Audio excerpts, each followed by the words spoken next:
Inkuru iratangaje. Numara kumva iyi nkuru ntuzongera kubaho ubuzima buhangayikishije. Ndabizi ko kuba ufunguye iki kiganiro atari impanuka, ahubwo ari Imana iyoboye ubuzima bwawe cyangwa se ikuyobeye kuba wumva iki kiganiro.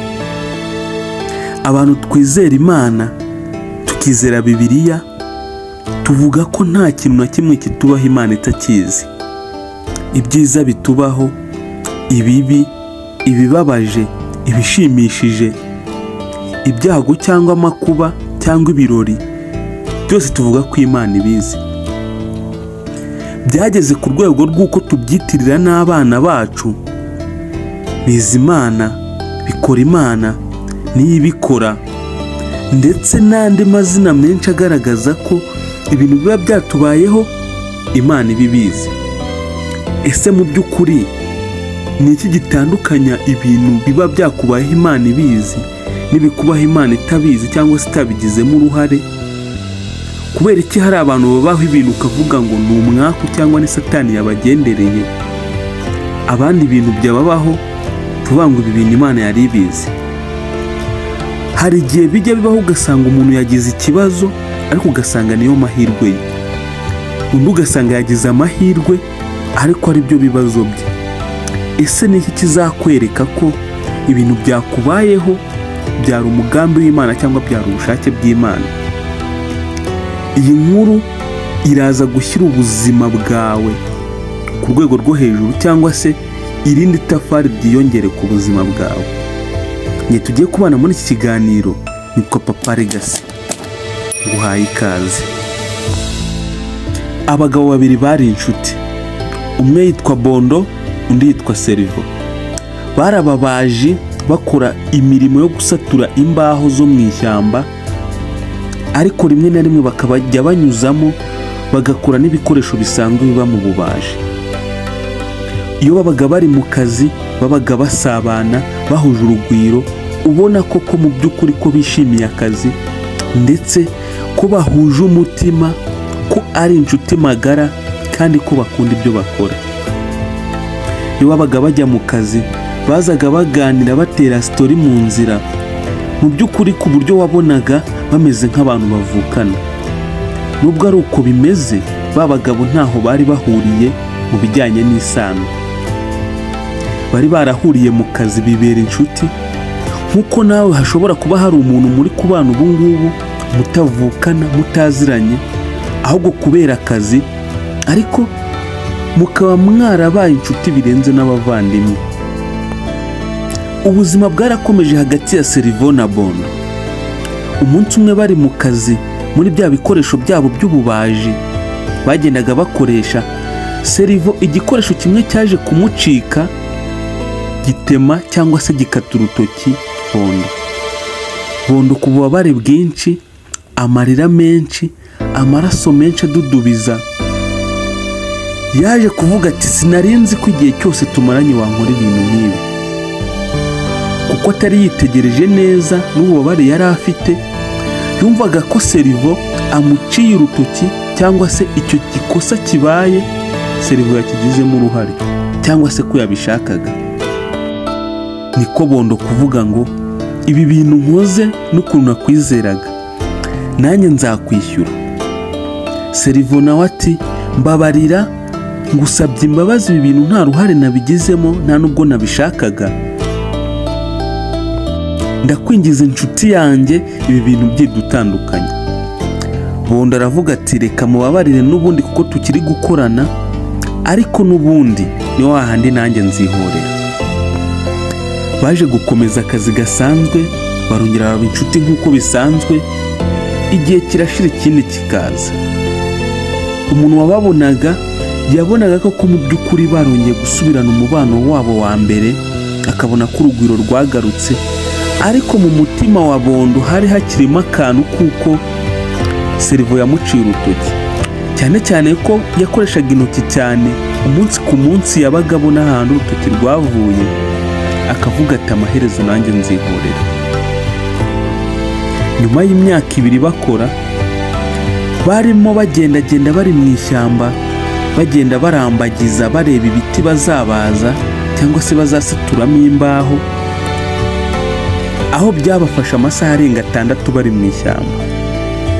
Bageze mu ishyamba rwagati nibwo Serivo yaje kugira ibyago agwa mu mwobo muremure cyane mu buryo nawe atari yawubonye. Bondo mu kurwana no gushaka umugozi wo kumukuramo cyangwa se gushaka gukoresha uburyo yakoresha ngo amukuremo, ukuntu byamugoye n'ukuntu byamutwaye imbaraga nyinshi cyane, byageze aho yumva ananiwe, yumva acitse intege, kandi mu by'ukuri yumva adashaka gusiga inshuti ye. Muri cya gihe yari yicaye arimo gutekereza ukuntu yabigenza ngo arokore mugenzi we, yaje kureba kuri rwa rutoki ahita yibuka ko nawe hari icyago yigeze kumuteza cyangwa se hari ikintu kibi yigeze kumukorera. Nkaho atajuyaje cyangwa ngo ashidikanye, yahise yigira inama y'uko nawe agomba kumurekera muri wa mwobo akamwishyura bigahwaniramo. Niko kumwikiza amubwira ati, inshuti yanjye ihangane ngende nihangane ndebe hirya no hino ndebe ko nabona umugozi nze ngukuremo. Ariko siko byari bimeze, yari agiye.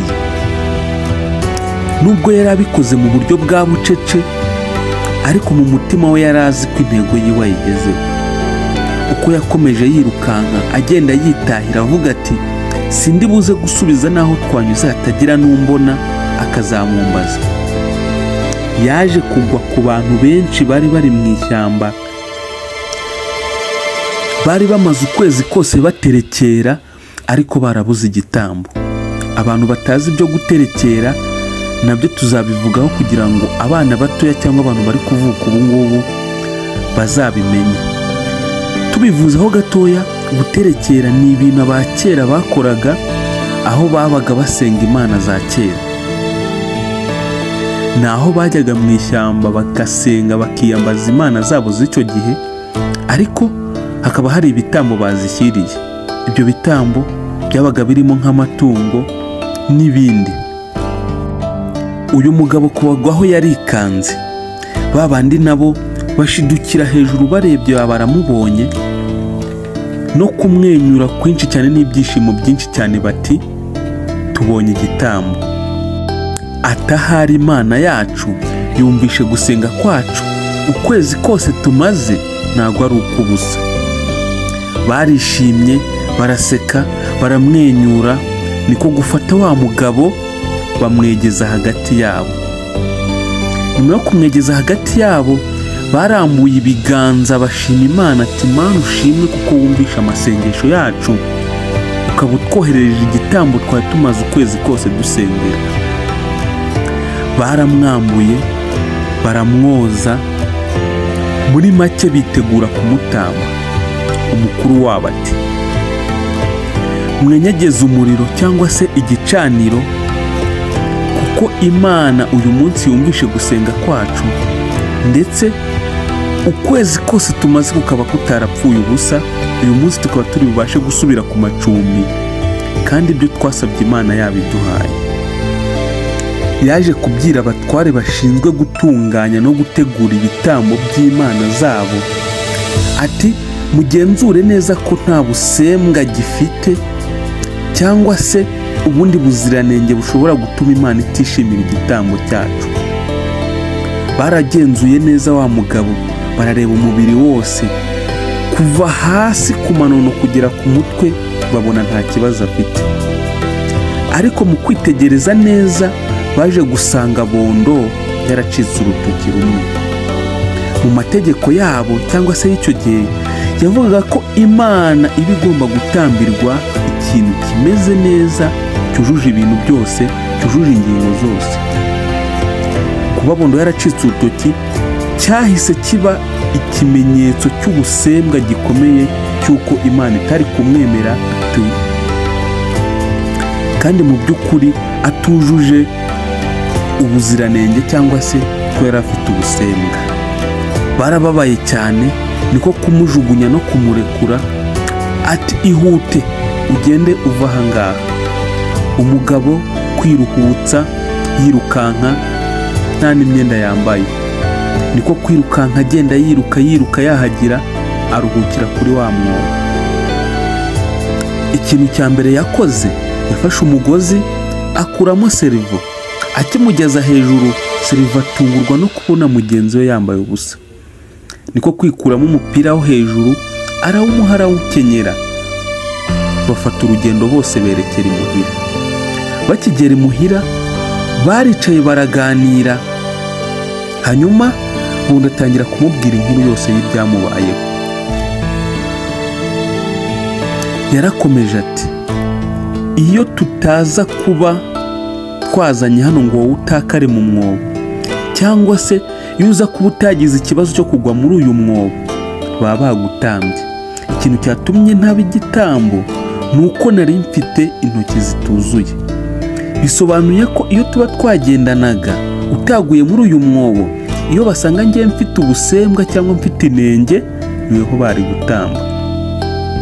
Undi nawe aramubwira ati, iyo uza kuba utaracitse uru rutoki cyangwa se impanuka itarabayeho ngo urutoki rucike, uyu munsi wakabaye wabaye igitambo. Arongera amusubiramo rya jambo ngo bihira abazi Imana. Nyandikira muri komenti ngo bihira abazi Imana. Yamusabye imbabazi, amusobanurira ko yirukanse cyangwa se yamubwiye ko agiye kuzana umugozi atari we agiye kuzana, ahubwo ko yari afite gahunda yo kwihorera. Inshuti ye yamusabye imbabazi, iramubwira iti, inshuti yanjye nakubabariye kare, ntiwumve ko hari ikibazo ngufiteho, kuko ibintu byabaye nawe uri umuntu ntabwo wabura kubitekereza cyangwa se ngo ube watekereza kwihorera. Rero ibi byose byatubayeho, yaba kuri njyewe cyangwa kuri wowe, Imana yari ibizi kandi yari ibifitemo umugambi. Mu by'ukuri koko bihira abazi Imana. Bariyunze basabana imbabazi, bakomeza akazi. Ni ukuvuga ngo ibintu byose bikubaho bibaho kubera impamvu. Ni irihe somo ukuye muri iyi nkuru? Niba urifite ryandike muri komenti. Ndabizi nanone ko kuba wageze kurica no kumva iki kiganiro ntabwo ari impanuka. Niyo mpamvu ukanze subscribe nabyo bitaba ari impanuka. Birashoboka ko kimwe mu biganiro byazaca kuri iyi channel byazagira uruhare mu buzima bwawe, cyangwa se byazakurokora ejo hazaza. Birashoboka ko bimwe mu biganiro byacanga hari tafari byazashyira ku buzima bwawe. Nitwa abanya muri iki kiganiro, nitwa Papa Legacy. Wihangayika, tuza, ibiba byose bibaho kubera Imana. Bihira abazi Imana.